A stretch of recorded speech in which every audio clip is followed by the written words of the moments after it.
Wringer Chapter 19. After dealing with his mother, Palmer turned his attention to the guys. Certain scenarios gave him the sweats. It is afternoon, and the guys are in the backyard just as Nipper swoops in to land on the porch roof.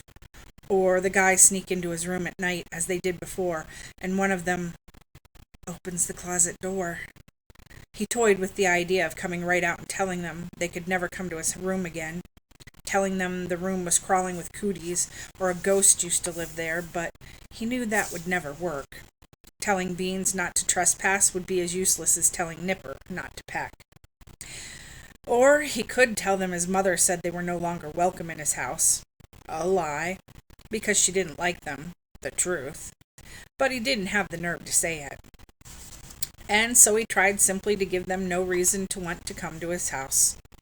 On Saturday, for example, Beans decided they should all have lunch at Palmer's. They'd done so a few times before, and Beans had always found something he loved in the refrigerator. Thinking fast, Palmer told them the refrigerator had broken. Roaches had infested the kitchen, and they had nothing in the house but tuna fish and water. Beans believed him. Another time they'd been playing outside in the snow, and Beans decided he was too cold. "Let's go to Palmer's," he said. "We don't have heat," Palmer said. "Our heater broke." Beans said he didn't care. The house had walls and a door, didn't it? So that's where they were headed. Palmer could not think of anything until they were at his front steps, when suddenly he pointed across the street and yelled, "Let's bomb fish faces!" By the time they finished snowballing Dorothy Gruzick's house, it was nearly white, and Beans had forgotten that he was cold. It became a habit, using Dorothy to divert attention from himself and his house. As soon as the guys would drift onto Palmer's block, he made his move. "Let's bomb Fishface's house!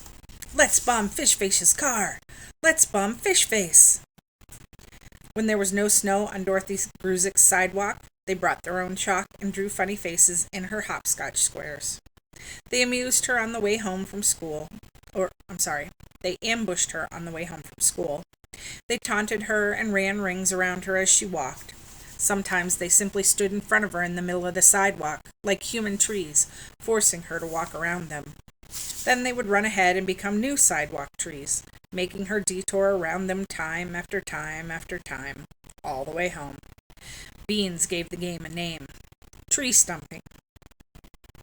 One day Dorothy was not there. She was homesick. The snow had melted. There was nothing to bomb her house or car with. Every hopscotch square had been funny-faced. "I'm cold," said Beans, turning to Palmer. "Let's go to your house." And Palmer, with no time to think, heard himself say, "Let's go to your house."